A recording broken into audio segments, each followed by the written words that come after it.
You can't fire the owner because Nope. he can't fire himself. Someone's head's going to roll, unfortunately, in this situation. And it's probably Stefanski and Barry. I saw on The Athletic. I don't think that's fair, by the way. It's Stefanski, that part. I agree. I was saying the other day on my podcast that Barry should be fired. And I said I wouldn't fire Stefanski, but a couple of people made the point of saying, well, if you fire the GM, you got to give him a chance to hire his own coach, which is fair. That's true. Mm-hmm. So I would fire Barry. I would hire a new GM.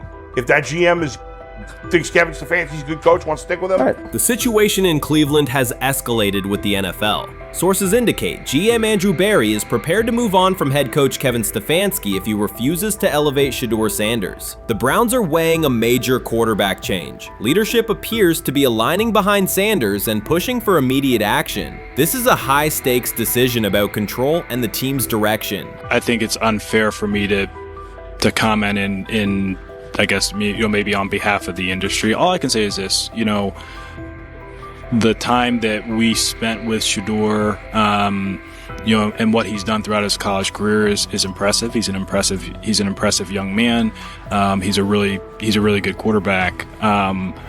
Sometimes, fit comes into play. And I'd also say this, there are 4 more rounds of the draft. And then maybe lastly, it's less about where you get picked and what you do after you get picked. That's really the most important thing. Getting to know him over the course of the spring, he has a ton of resolve. Andrew Barry appears to be at a breaking point. Pressure from fans and within the organization to play Shedeur Sanders is intensifying. Barry is pushing for a move towards Sanders, while head coach Kevin Stefanski remains cautious about altering the depth chart. The divide is clear. One side wants acceleration, the other a measured rollout. The organization is under heavy scrutiny, and the focus has shifted to when, not if, Sanders sees the field. Has the 4th highest odds of any head coach this season to be fired. He's clearly on the hot seat. It's been a discussion for really a couple of years now, dating back to last season's 3-win season. And he's always had kind of hot and cold seasons. And now the sports books are saying he's 4th on the list.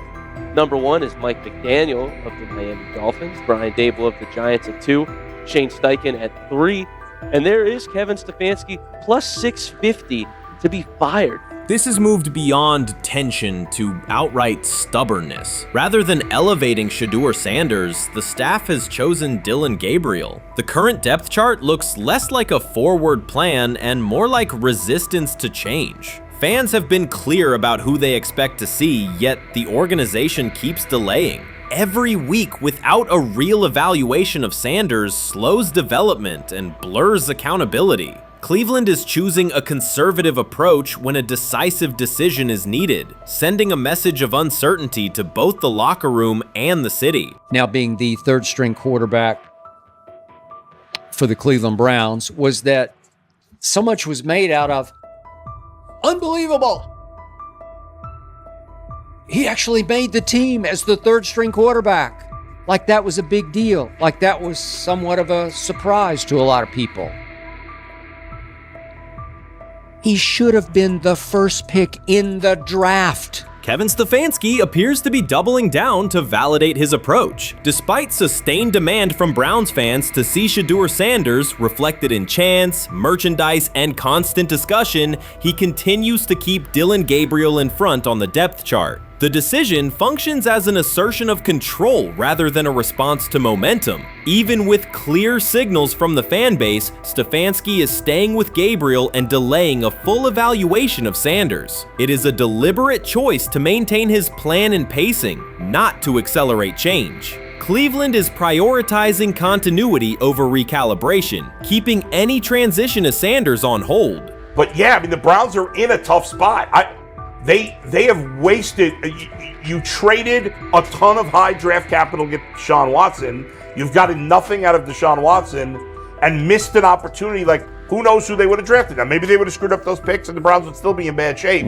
Andrew Berry is likely frustrated watching Dillon Gabriel default to conservative throws while the offense stalls. From a football perspective, this appears to be the hill Kevin Stefanski is choosing to stand on. Keeping Gabriel ahead of Shedeur Sanders has limited the unit's explosiveness and prevented a full evaluation of a higher ceiling option. Drives end quickly, field position flips, and momentum is lost while Sanders remains on the sideline. Fan patience is wearing thin. Each ineffective series intensifies criticism and shifts scrutiny toward the coaching staff's criteria for the depth chart. With every additional snap for Gabriel, the decision reads less like an open competition and more like rigid adherence to a plan that isn't producing results. The optics are clear. A dynamic quarterback sits while a cautious approach keeps the offense in neutral. If this continues, accountability questions will grow inside and outside the building. What performance benchmarks keep Gabriel ahead of Sanders? When will Sanders receive first-team reps in live situations to allow a fair comparison? The front office must decide whether to preserve continuity or pivot toward a timely assessment of Sanders. The longer the current approach stays in place, the more it signals stubbornness rather than adaptation, and the more pressure mounts to realign the plan with on-field output.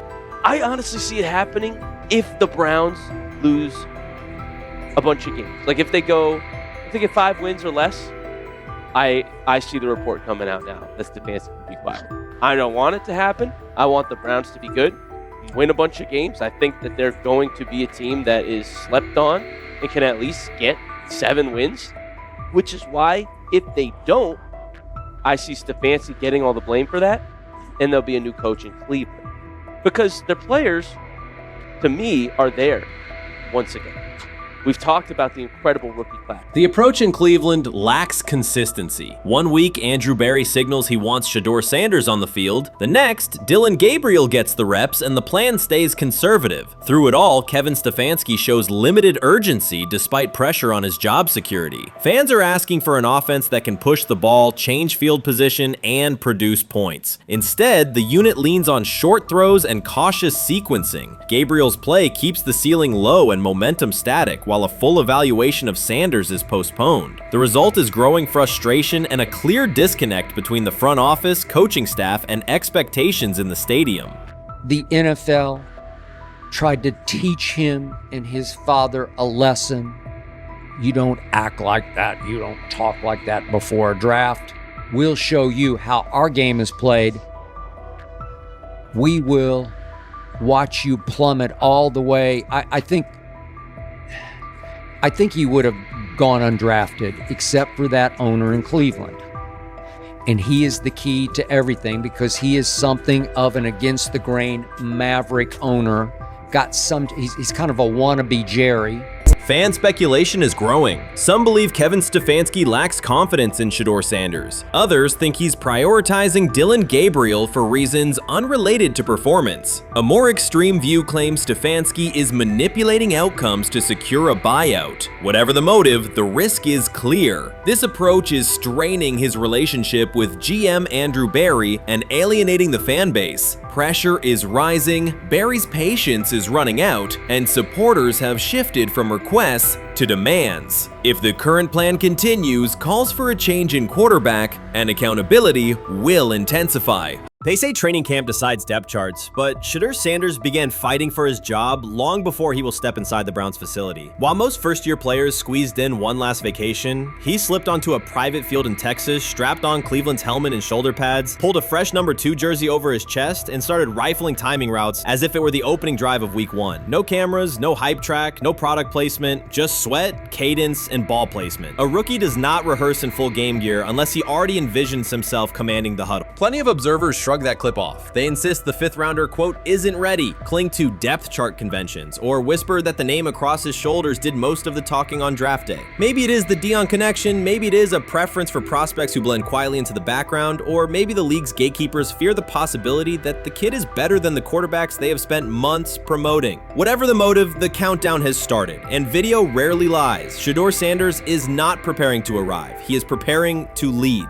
Footage of a 22-year-old quarterback running live reps and July should dominate highlight loops, but it barely registers on national outlets. Why? It ruins the tidy narrative. The easy storyline paints Shedeur as a pampered legacy prospect banking on his father's fame. Yet the tape shows something different. A rookie drenched in afternoon heat, drilling footwork, calling protections, and imagining cover 2 rotation before the first official meeting ever takes place. Elite mental prep looks boring on social feeds. It looks devastating when the season starts. Walk into Cleveland's quarterback room and you step into politics, not simply competition. Joe Flacco, a Super Bowl MVP in decline, carries institutional trust. Kenny Pickett, rescued from Pittsburgh's reset, carries hometown intrigue. Dylan Gabriel, the third-round system fit, carries draft capital the staff must justify. And then there's Shedeur, the lightning rod whose presence alone spotlights every bias in the evaluation process. Coaches frame it neatly. Rookies must wait their turn. The truth is less polite. Practice snaps are currency. Perception is elastic, and early allocations already favor Pickett and Flacco. It is the oldest playbook in the league. Lock vets into the headline roles before pads even crack. Then let repetition shape reality. Sanders refuses to cooperate. He is not a fourth-string camp arm. He has engineered game-winning drives under national scrutiny, operated against live blitz looks most prospects never face, and more than any quarterback in the room, documented his own off-season obsession. No social media rollout, no brand consultant, just pads, cleats, and an unlit practice field. If his last name were Smith, pundits would label him the sleeper of camp. Instead, politics trails every throw. Training camp rotations expose organizational intent. Beat writer Fred Greetham already reports that Pickett and Flacco will open with first-team reps when veterans report July 23rd. Gabriel grabs the developmental snaps, leaving Sanders the leftovers. That isn't performance-based, it's narrative-safe. Gabriel doesn't threaten hierarchy, Sanders bends gravity. Watch the details. Does Shedeur steal 11-on-11 snaps with the twos? Does he run red zone installs or 2-minute drills? If he does, coaches are admitting he is forcing his way in. If he doesn't, they are postponing the inevitable. Either way, the private field reps have sharpened his timing and condensed his release. He is not hoping for an opportunity, he is prepared to seize one the instant it appears. Cleveland's joint practices amplify that tension. First come live periods against the Panthers, then sessions with the champion Eagles. Those reps belong to the starters, so Flacco and Pickett will absorb most of Carolina's disguised pressure and Philadelphia's exotic fronts. Sanders' proving ground will be the preseason opener on August 8th. Under the stadium lights, he will get entire series, real reads, pockets collapsing for real. If his command mirrors the footage from Texas, coaches will have to answer why he never saw earlier work. Reps are scarce. 10 padded practices separate veteran arrival from game 1. Even an even split, something that never happens, would hardly suffice. Instead, the staff will funnel snaps toward the comfortable choices. That strategy can bury a rookie, but it can also spark an eruption when limited opportunities turn into highlight drives. One flawless touchdown march in the second half of a preseason game, and the dog pound will chant his name. Then the staff's narrative control evaporates. Criticism of Sanders has never matched the scrutiny applied to his peers. Analysts nitpick a ball pat, a foot angle, a pump fake, Pickett's inconsistency, Flacco's diminishing velocity, Gabriel's college system crutches. Discuss politely, if at all. With Shedeur, the critiques arrive as coded doubts. Does he rely on the family brand? Is he coachable? Can he stay humble? That double standard is as old as the league's resistance to outspoken black quarterbacks. Add Deion's unapologetic persona, and each Sanders rep becomes a referendum on establishment comfort levels. Shedeur answers not with rebuttals, but with work. Work captured in silent footage more deafening than any debate show monologue. Quarterback drama masks broader roster cracks. The Browns receiver group is crowded yet unproven. The safety room failed to create turnovers a year ago. Interior defensive linemen are still rehabbing, and the offensive line must retool on the fly. Which quarterback can navigate that turbulence? Flacco's pocket mobility is limited. Pickett's confidence remains fragile. Gabriel is months away from processing NFL disguises. Sanders, forged by perpetual doubt, offers poise under chaos and meticulous preparation, a combination this franchise has lacked since, well, almost forever. Forget politics, depth chart etiquette, and recycled sound bites about developmental timelines. The only metric that counts now is who did the work. Sanders pounding through full gear scripts in late June is not vanity, it's vision. While the league sleeps, he refines his drop steps. While media speculate, he rehearses third down checks. He has already decided what he is. The organization must decide if it can recognize it in time. The preseason will provide the answer. Live bullets, real blitzes, stadium noise. When those throws leave his hand under pressure, no one will discuss ball pats or surnames. They will ask how a quarterback this prepared slipped to round 5. And if the performance matches the preparation, excuses about lack of reps will dissolve. It will be production against perception, and Shedeur Sanders has been producing where no one could see. Ready is the wrong word. He has been ready. What do you think is happening in Browns camp? What do you think is going to happen there before I let you go, Lewis? You know, I think it really does all depend on how Kevin is able to, as it relates to Shedeur, work him in enough. Well, one, Shedeur has to earn the right for Kevin and the staff to have discussions about, hey, we got to get him more reps with the 1s and 2s. We got to get him more reps with the 1s and 2s when we're going team period, not just walk through or not just 7-on-7 team. Louis Riddick reacted sharply on air after viewing practice footage from the Cleveland Browns. The clip showed quarterback Shedeur Sanders executing a string of precise throws while the Browns head coach watched with a broad smile. Riddick questioned whether the session was focused on evaluation or celebration, arguing that visible enthusiasm from the staff could cloud objective assessment of a rookie's progress. Earlier in the segment, Riddick's tone had been measured once the Sanders highlights appeared. He criticized the perception that a routine practice was being treated like a marquee event. He stressed that coaching reactions should remain subdued until performance translates into game situations. Riddick concluded by calling for accountability and asking the Browns to clarify how they plan to manage expectations for Shedeur Sanders as training camp continues. Couldn't imagine me myself saying, hey, you know what, as someone who has been at the very bottom to try and ascend to like some level of success, I could never imagine going, you know what would be really cool? I'm gonna play a joke on someone like this and pretend that I'm a GM and I'm drafting you when actually I'm not, and then I'm gonna hang up and just giggle about it. Man, what the hell are we doing? Seriously, what are we doing when we think that kind of crap is funny? I don't know. Trying to get likes on TikTok. I don't have the right words for it. Right, Lewis, I'm gonna say this. I don't have the right words for it. Few situations unsettle a former front office executive faster than watching coaches celebrate a rookie quarterback before pads come on in August. In Louis Riddick's view, the Browns staff did more than acknowledge promise. They acted as though they had already secured their franchise leader. Throughout the session, Shedeur Sanders delivered 40-yard throws off his back foot, ran crisp 2-minute drills, and displayed steadiness rare for a first-year player. According to reports, each successful rep drew audible admiration from the sideline, highlighting how quickly enthusiasm has escalated. When Riddick reviewed the same practice tape and heard the glowing comments, he challenged the reaction on live television. He argued that a few controlled drills should not override the methodical scouting and development work that normally guides roster decisions.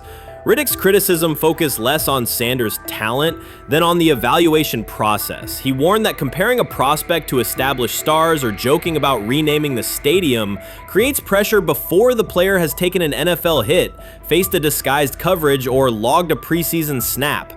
Praising potential is acceptable, he said, but anointing a savior in July risks repeating the organization's history of premature quarterback expectations. Sanders brings confidence shaped by his father's legacy and his own disciplined preparation, yet Riddick insists that progress must be confirmed over time. He urged the Browns to temper public excitement, follow a structured development plan, and reserve celebratory reactions for on-field results that matter. Regular season production under live pressure, not highlight clips from a midsummer workout. He has to earn that. Kevin has to figure out a way to do that. So then you can reasonably assess what you have in him compared to Dylan Gabriel, compared to Kenny, compared to Joe Flacco. If you don't, then the conversation surrounding him is going to continue to be what it's been, which is, but for some people, he was overhyped all along. He's not that great of an athlete, doesn't have a big enough arm. There's a reason why he was a 5th-round pick, blah, blah, blah, which I don't believe. I believe if he is given enough reps, earns enough reps, and then is given enough reps in meaningful situations, He can throw the ball just as good as Joe, if not better, just as good as Kenny, if not better, just as good as Dylan Gabriel. After more than 2 decades in personnel and broadcast analysis, Louis Riddick was dismayed to see a franchise bypass basic evaluation standards after only a series of eye-catching minicamp throws. Reviewing practice footage from Cleveland, he observed Shedeur Sanders drilling 40-yard passes against uncovered receivers and running 2-minute sequences with poise. In Riddick's view, those reps, conducted without pads, contact, or a disguised rush, show arm talent but reveal little about how a rookie handles game pressure. Riddick said the Browns' reaction drifted from objective assessment to outright admiration. Multiple reports indicated coaches were sketching new concepts for Sanders during dinner and referring to dedicated Shedeur packages well before a padded practice. Even the veterans in the quarterback room showed no visible alarm, a sign that staff excitement had already reset the internal depth chart conversation. The analyst emphasized that his concern is not Sanders' skill set. He acknowledged the quarterback's arm strength, footwork, and composure, but rather how quickly the club appears willing to declare him its long-term answer. Riddick cited several past prospects who received similar midsummer acclaim only to stall once real competition began. Given Cleveland's long history of quarterback turnover, he argued the organization should focus on incremental milestones, processing post-snap reads, surviving live pass rushes, and rebounding from mistakes on Sunday afternoons. Riddick urged the Browns to temper expectations and follow a structured development plan so Shedeur Sanders can progress without undue pressure. One coach reportedly admitted he replayed Tuesday's scrimmage film so often that he lost sleep, an anecdote Riddick offered as proof that enthusiasm is already outpacing reality.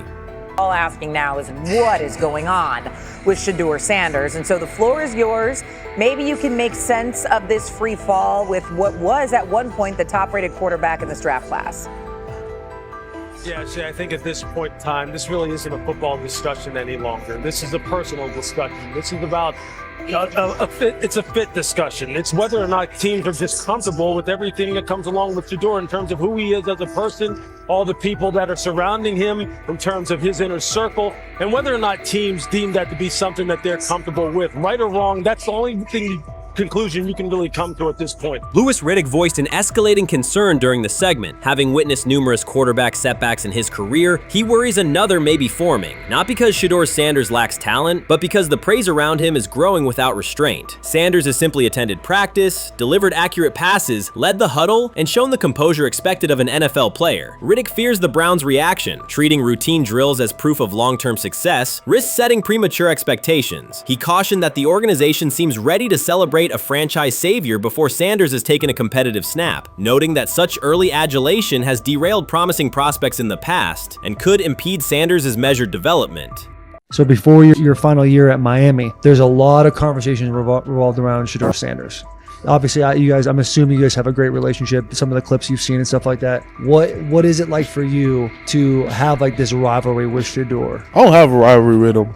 That's my boy. So at the end of the day, this whole process, we thought me and him were going to be 1 and 2 the whole time, whether he's 1, I'm 2, whether I'm 1, he's 2. And so that's just always been, our mindset. It didn't go that way. I thought he was one of the better quarterbacks in the draft as well, even throughout college. A lot of stuff out there on him ain't really, the truth, just because they spin it different ways. Like they spin stuff about me different ways. But I mean, when he gets his chance, become a starter, I know he's gonna make the most of it. And I'm ready to get back to work with him, after the season, talk some more stuff to him. Cam Ward directly challenged the uneven standards applied to Shedeur Sanders, calling them inconsistent and unfair. By insisting that performance, not politics, guide evaluation, he shifted the discussion from one player to a league-wide problem. Sanders' treatment now serves as a test of how the NFL supports and evaluates emerging quarterbacks. I feel a special relationship with him, especially me. First getting to know him 5 years ago when I started working with him. But it did surprise me because he's a good quarterback. It doesn't get a lot of the credit that he deserves. Especially the plays that he made in Colorado. A lot of quarterbacks and coaches are making those plays. So when he gets this opportunity, I'm pretty sure he'll have it soon today. He'll make sure he'll make plays on the field. Cam Ward's public challenge to the treatment of Shedeur Sanders brought the issue into clear view. For months, discussion around Sanders has centered on his profile, major compensation, a prominent Nike deal, and the expectation to stabilize a struggling franchise. Rather than a standard evaluation of a top prospect, he has faced sustained skepticism from analysts, fans, and league voices. Ward's comments underscored that the standards being applied to Sanders diverge from those used with other rookies. By stating it directly, he did more than support another quarterback. He identified a broader problem in how the league responds to young players with significant visibility. The takeaway is direct. Assessments should reflect on-field performance and development, not external narratives. A generational talent. I'm gonna prove him right. I'm gonna prove him right, don't worry. Oh my God. An article came out today. I'm generational. So I guess it's article versus article. I like that you think that, man. But we all know the truth.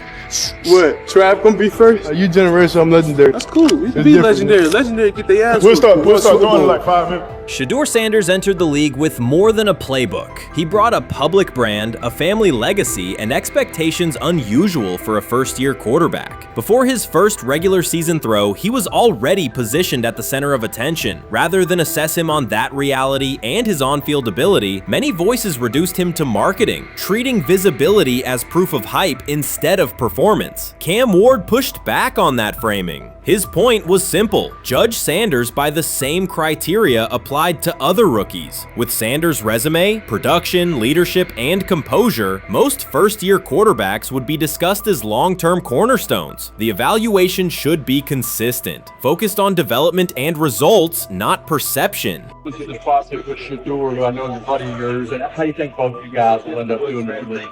I think we'll both end up being one of the best quarterbacks in the league. I just think the work that me and him are willing to put in, the relationship we have to constantly compete each and every day, to better our craft, for ourselves. I just think it's gonna end up paying off for us in the long run. Do you guys kid each other about who's going first, and how much does that matter to you?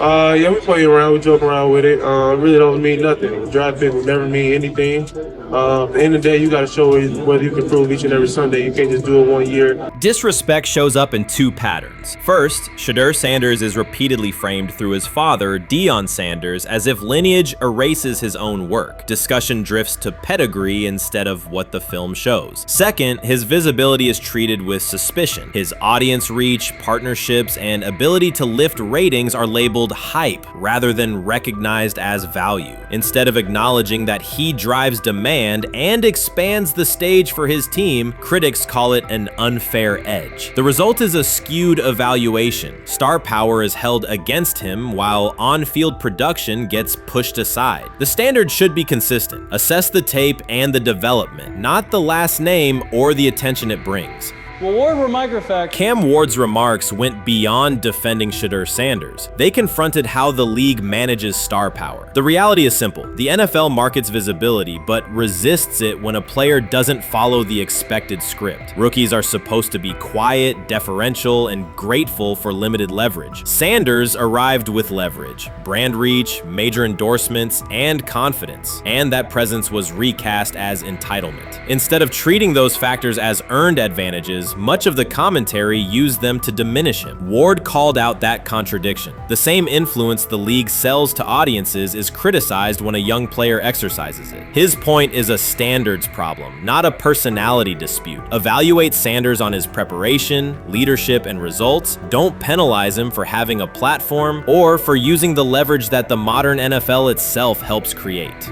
Now it sounds like the Cleveland Browns are going to all but imprison Shedeur Sanders in the football sense of a very talented rookie quarterback who obviously needs reps, needs an opportunity, and who now, barring some miraculous luck, will not get the opportunity to play in a single real game. I'm sure many around the NFL are celebrating as we speak. They are chuckling about this. Many in the NFL wanted to teach Shedeur and his daddy. Cleveland became the center of the conversation. With Shedeur Sanders attached to a major Nike partnership, the expectation was straightforward. He should be given real game reps. The Browns instead leaned on Joe Flacco as the default choice, treating stability as the safer path while sidelining a quarterback with clear cultural and commercial pull. Each week Sanders didn't see the field, scrutiny grew. Commentary questioned the value of his contract environment and relevance, and fan debate shifted from development to doubt. That wasn't measured evaluation. It was a delay framed as prudence that eroded confidence in the process. Cam Ward reset the terms of the debate. He pointed to an uneven standard. When veterans or other young players secure significant endorsements, it's considered smart business. When Sanders does it at scale, it's recast as ego or hype. Even the scope of his off-field agreements became ammunition against him rather than evidence of market demand. Ward's position is simple. Use one standard. Assess Sanders on preparation, decision-making, and progression, not on discomfort with his platform. Treat visibility as an asset, not a disqualifier. The issue isn't attitude or branding, it's the consistency of the evaluation. Ward called it directly. The treatment has been unequal, and it should be corrected by aligning opportunity with performance criteria. Fans need to recognize there's not a team in the league he'd start for. Not one. That's not ridiculous, that's not unfair, that's not a vast conspiracy.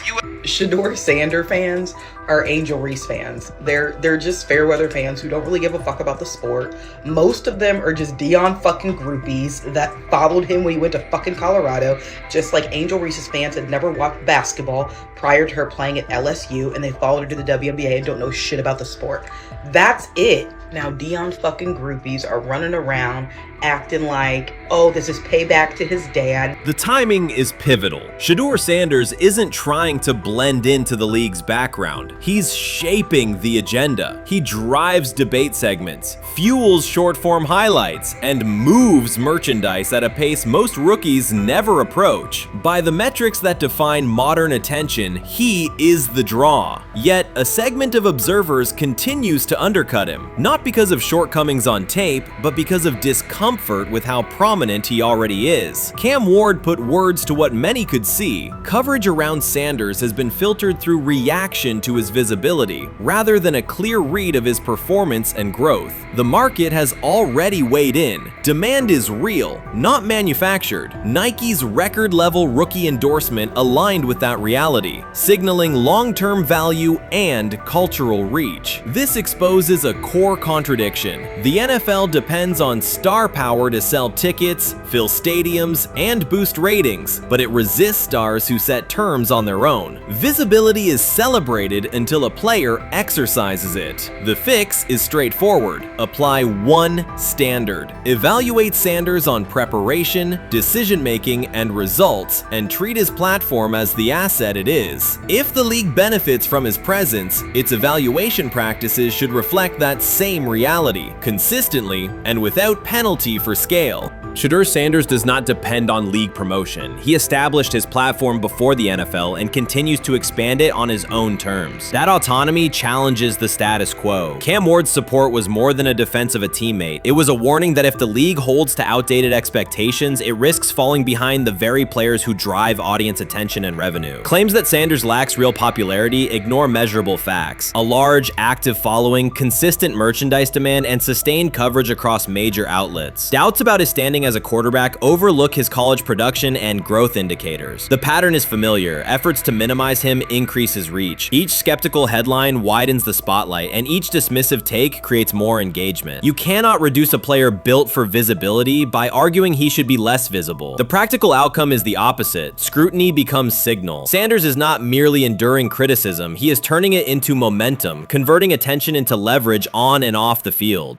Honestly, guys notice it more when you're out winning games, right? If Cleveland starts off in a bad start, they're not doing well, and all of a sudden Shedeur or Dillon Gabriel are doing well in 7-on-7, they're throwing dimes. In practice drills, the number one defense can't stop them. People take notice of that, and the more that the players see it, they're gonna then the comments start happening over the lunch table. They start happening throughout the building, and that's when the pressure really will get severe. The Cleveland Browns were focused on resolving their quarterback situation until Jason Kelce made pointed comments that triggered a strong reaction from ownership. The response inside the organization was immediate and intense. What exactly did Kelce say that has the dog pound on edge and the front office under pressure? We've seen that miserable game by the Cleveland Browns. So they throw Joe Flacco in there, and I like Joe Flacco. He did good, but they gave him the resource of all the first-team guys. Then they throw Dillon Gabriel in there with first teams and second teams. So Dylan always is getting protected. The same thing again, they gave this scrub max protection on every play. Yeah, he completed some passes, but let's talk about his mistakes. He's still inconsistent with his throws, but he at least had max protection. The Cleveland Browns continue to be defined by inconsistency and avoidable setbacks. Even as fans hoped the organization had turned a corner, Jason Kelce, fresh off retirement, offered a direct critique that reignited doubts about the team's direction. His remarks implied the franchise's structure and decision-making remain unstable and recent progress may not hold. The takeaway for leadership is straightforward. Identify core issues, align on a coherent plan, and execute with discipline. For supporters, it's another sign that the problems run deeper than a single season. They throw Shedeur Sanders in there with the lowest cab drivers you couldn't even get on 5th Street. And I'm pissed off, bro, because the play calling was abysmal. Look, even if you don't like Shedeur didn't even get a chance to be trash. Even if you think Shedeur is garbage, he didn't even get a chance to be garbage. That's how awful the offensive line was. Kevin Stefanski still doesn't want to give Shedeur second strings and first strings reps. Why is that? Browns ownership's response shifted from measured to urgent. The pattern is familiar in Cleveland. The team once treated Johnny Manziel as a franchise solution, retained Hugh Jackson for a second year despite results, and invested heavily in Deshaun Watson through a costly trade and contract. These decisions reflect aggressive but poorly aligned planning. The outcome has been continued instability instead of sustained progress. That this was the guy that they wanted to start. He's seasoned, he's experienced, he still has a big-time arm, even at his age, and they open with the Cincinnati Bengals. They wanted that experienced guy. He was always going to be the guy. They were not going to start Dylan Gabriel or Shedeur Sanders in week 1. Kenny Pickett had a hamstring injury. It makes it easy to go with Joe Flacco. And the question isn't and wasn't going to be who's the starter in Cleveland. The question is, who's going to be the backup in Cleveland? Who's going to be the number 2 quarterback when they open the season against these Bengals? Fans still show up season after season, expecting improvement and bracing for setbacks. The usual pattern has been early optimism followed by a gradual collapse. But last season was different. For a sustained stretch, the Browns looked organized and competitive, resembling a functioning team. Couple days, 3 days until roster cutdowns. How do you feel about that? Do you feel like you belong here on this team?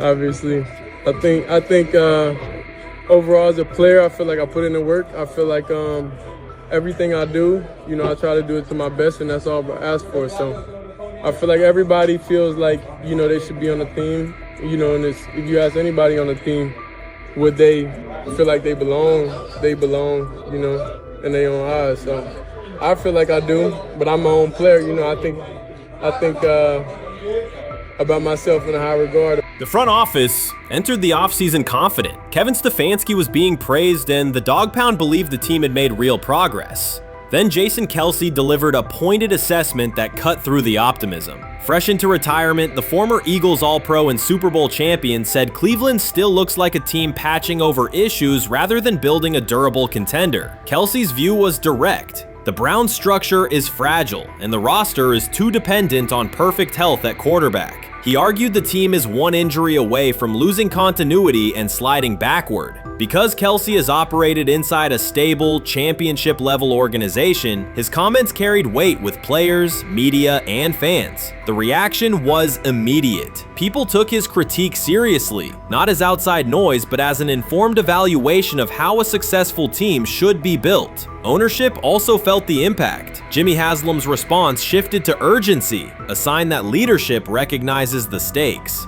The criticism arrives in the context of prior high-risk decisions, especially the fully guaranteed $230 million commitment tied to Deshaun Watson. Watson has missed time and shown inconsistency when available, and the contract has constrained flexibility. Kelce's remarks highlight why depth, alignment between the front office and coaching staff, and a clear contingency plan at quarterback are non-negotiable. The takeaway is straightforward. Cleveland must convert last season's progress into a stable framework, protect the quarterback, deepen critical positions, and establish a plan that survives injuries and short-term setbacks. Without that, the games that fueled optimism will remain temporary. If you're a betting man, who do you think starts for the Browns at quarterback? Okay, this is the situation. Kenny Pickett, they actually traded for him. Joe Flacco, no one's bringing Joe Flacco in the building thinking Joe Flacco's going to be the starter. If Joe Flacco is your starter, you got a problem. You have a huge problem. And if they were saying Shedeur was the starter as the 5th rounder, you got a real problem too, because he passed over all these guys in these reps in the offseason in shorts, in bikini shorts, Speedos and stuff.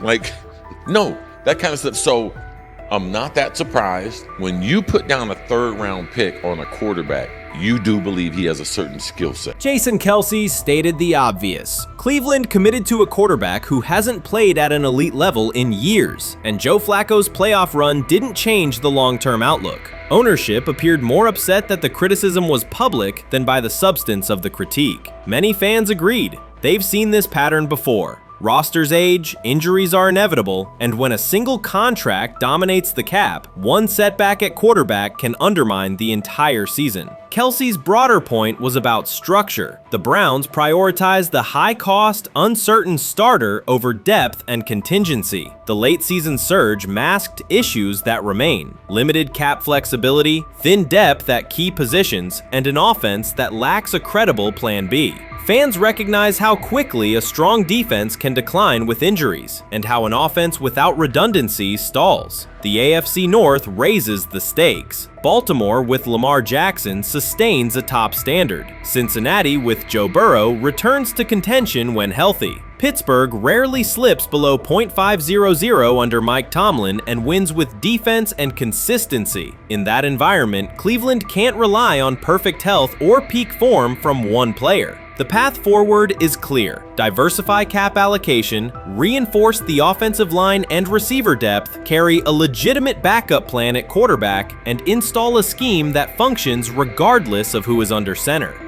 Given what we saw yesterday with Shedeur Sanders, somebody on the Cleveland Browns is 100% getting fired, probably by the end of this year. The person who's probably going to end up getting fired is Kevin Stefanski, because I know that he didn't want Shedeur Sanders on the team. It was Andrew Berry who made that pick. You can't really go against your GM. Bad things happen in this situation. But Shedeur Sanders is not without fault for what we saw yesterday. This is the play that we saw yesterday that has the internet just exploding, where Shedeur Sanders took like a 24-yard sack. Half of the internet is saying that this is all Kevin Stefanski's fault. Cleveland showed progress last season, but the underlying concerns remain. Jason Kelce highlighted them directly. The Browns' long-term plan is fragile, cap-constrained, and overly dependent on perfect health at quarterback. His comments focused attention on structural issues, roster depth, continuity in coaching, and a sustainable offensive approach, rather than a single hot streak. That criticism resonated because it reflected what many around the league already see. Ownership's reaction underscored the sensitivity. Jimmy Haslam has presided over frequent coaching and quarterback changes, and external scrutiny carries weight when it comes from a respected veteran with championship experience. Kelce's remarks reinforce that last year's Joe Flacco stretch was a short-term solution, not a foundation. The team still needs a durable plan that can withstand injuries and inconsistency. The practical takeaway is clear: stabilize the system, diversify cap usage, and build depth at key positions so the offense functions regardless of who is under center. That includes a coherent development pathway for younger talent such as Shedeur Sanders, with defined practice reps, protection, and scheme alignment. Kelce didn't say anything outrageous. He articulated the gap between a brief surge and a credible long-term contender. I have the faith of a mustard seed.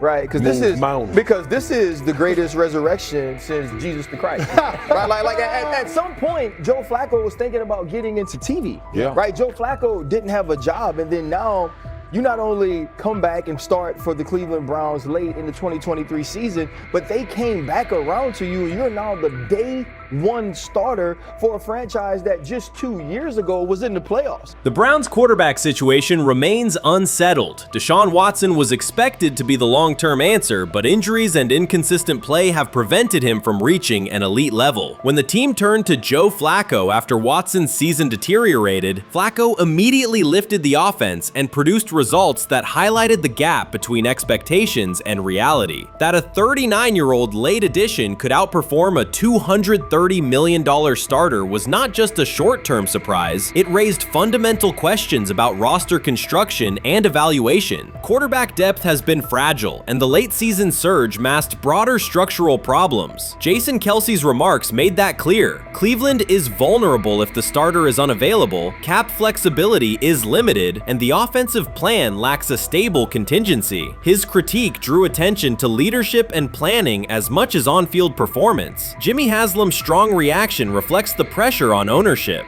The organization has promoted a message of stability and progress, but Kelce's assessment suggested those gains are not yet durable. The path forward requires a realistic approach to the cap, a credible backup plan at quarterback, and a system that holds up regardless of personnel.